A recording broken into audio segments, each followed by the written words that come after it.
Rabbi Wilhelm, Shalom Aleichem, Good Chodesh. Good Chodesh, how are you?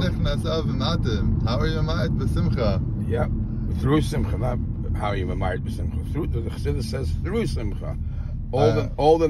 This morning when we dive in the shul, I saw a bunch of people who are like, it's Chodesh of. Anyway, you wanted to say something? You didn't...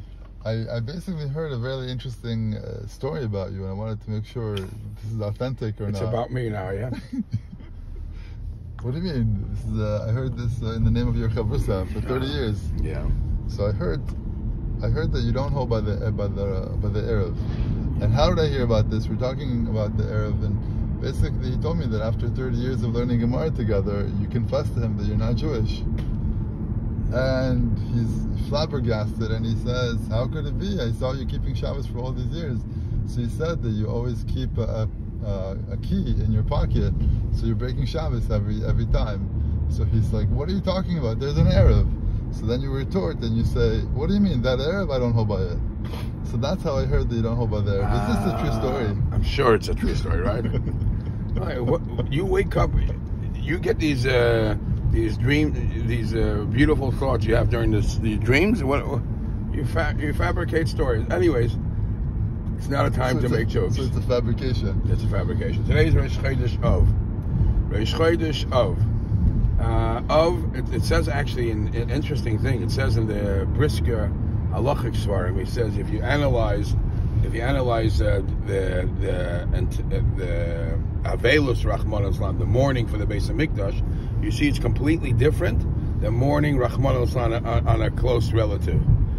The Gemara says the Eibishter has given the humans a positive thing called forgetting. Because if a person would always remember his tzaras, he couldn't survive. So that's why we find Rahman al-Islam by Avelus. The first day is Einin, is intense. Then there's Shiva, then there's Shloishim, then there's the Yud Beis Chodesh. The further and further you go from the story, the less intense the Avelus is. The Avelus for the Churban Beis HaMikdash is the other way around. Today's Rosh Chodesh Av. First of all, it starts 3 weeks. 3 weeks. It was a little light. Then it comes Rosh Chodesh Av. It gets more intense. You know, somebody said yesterday, when is there a day in the year you can't eat milchiks, you can't eat you don't eat milchiks, you don't eat fleishiks, you only eat pariv. That's, when is it? The first couple of hours of Rosh Chodesh Av. Why? You can't eat fleishiks because you're not allowed to eat fleishiks. You don't eat milchiks because you must have had a hot dog right before the 9 days, just so you can't eat milchiks. So you must eat pariv. That's not what it's about. The intensity of the Avelus of the Churban goes stronger and stronger. Rosh Chodesh Av, then it goes to Shabbos Shechol Boy, Shavua Shechol Boy, and then goes to Tisha B'Av itself, Asiri B'Av. It intensifies stronger and stronger. You ever heard of Sicha, how the Rebbe talks about the Churban, how the Rebbe talks about the Beis HaMikdash, how he's yearning? It takes his whole Metzias. In other words, even though the story happened thousands of years ago, another day in Golus makes you yearn for it even more. Not you forget about, all right, it's done. You forget about it. It doesn't work that way. It's interesting to note that in the Rishimis from the Tzemach Tzedek, we all know that the Beis HaMikdash was nechrav because of Sinas Chinam. But in the Rishimis from the Tzemach Tzedek, it says that the first couple of words in the Megillah Seicha, Eicha, Yashua, Vadad, Ha'ir, that the first letter of each one of those words spell out Ava. The reason Ava means animosity. The reason why Rahman al-Islam, the ear, the city of Yerushalayim, was left empty. Rahman al-Islam, it was destroyed, and the whole Churban is because of the animosity. So we have to definitely work on our Avas Yisrael. It should be Avas Yisrael, Avas Chinam, and we should have a positive spin on everything that we do. You know, this week's Parshas Dvarim. Moshe Rabbeinu laces it in to Klal Yisrael as he's about to pass away. According to Svarim, the Torah says this started Rosh Chodesh Shvat, right? How much later did he pass away? He passed away Zayin Adar. That's basically 36, 37 days. And according to Svarim, how many rebukes did he give Klal Yisrael? 36. How do you see it? Eila Hadvarim. Eila, these are the words, these are the rebukes that Moshe Rabbeinu gave Klal Yisrael. Eila is 36. a rebuke a day, and then he had to set policy. He had to make sure that the Yidden know what's right and what's wrong, and get on the right derech. A day, rebuke a day, and then the 37th day is Zayin Adar. But you always have to turn it into a positive spin.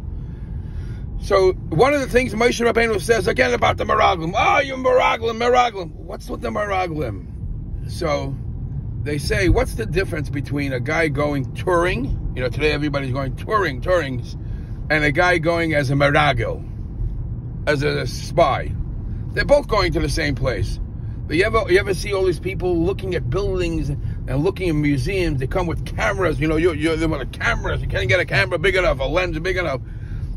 Those guys who are coming as spectators, as visitors, are always shooting pictures because they see fascinating things. Wow, this is beautiful. They appreciate. The spy is not looking for the fascinating things.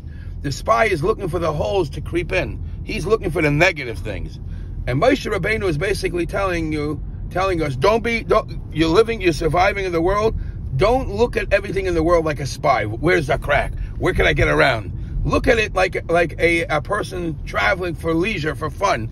And everything he sees, he turns into a positive thing. Appreciate everything. And Moshe Rabbeinu is able to say, this is a hard job. I know it's hard. Things are difficult. But the Moshe Rabbeinu, at the end of Parsha, the first Parsha before Sheni, he gives a bracha. He said, Vivarech eschem elef pamim kacha. Hashem should give you 1,000 times the amount, the blessing. And Rashi says the Yidden were disappointed. 1,000? The Eibusher gave us an unlimited bracha, and you're limiting it to a number. So the Rebbe says one of the ways how to understand this. Why did Moshe even give a bracha if there's an unlimited bracha? And one of the ways to understand this, the Eibusher's bracha is connected to a condition, a deal. And the deal is, if you do the right thing, the Eibusher showers us with brachas ad blidai. Moshe Rabbeinu, who cares for the Yidden so much, his bracha, which is taka limited, elef pamim kacha, it's a lot, but it's limited, is whenever. You're Jewish, close enough. You're a good boy, you want to be a good boy, your intentions are good, close enough. And that's how you have to look at everything in this world. Think positive, and we'll overcome this intensity of the Avelis for the Churban, and we'll get to the promised land. We'll get to, it's Reish Chodesh today, so I'll finish up with a word. It says, we say in davening, Afachta misbedi lemachal li eibishter. You turned around the misbedi, my mourning, for a dance. You made a joy. Hayisi nivhol. What's Hayisi nivhol? I was confused. What's the connection? So I once saw in a sefer a fascinating thing. The way to survive a tough time, Rahman al-Islam, when it's misbedi, when it's tough, is think about nivhol. Think about levana. Nivhol is Oisias levana. Reish Chodesh, we start the new month because you stroll daimim levana. We count our calendar based on the moon. Yeah, what's the levana? Sometimes you don't see it. Sometimes it's very, very small. But we are guaranteed. We know that the nature of the world is eventually it's going to be shining. Eventually you're going to see it bright and strong. And that's what every Yid has to say to himself. Listen, I got to stay positive. I got to stay focused. And if things look bleak, look at the Levana. It's going to shine. So too, Mashiach will come. We will have that Beis HaMikdash that the Eibusher promised us. And the sooner the better. Beautiful. A good Chodesh. A good Tavach. What do you mean?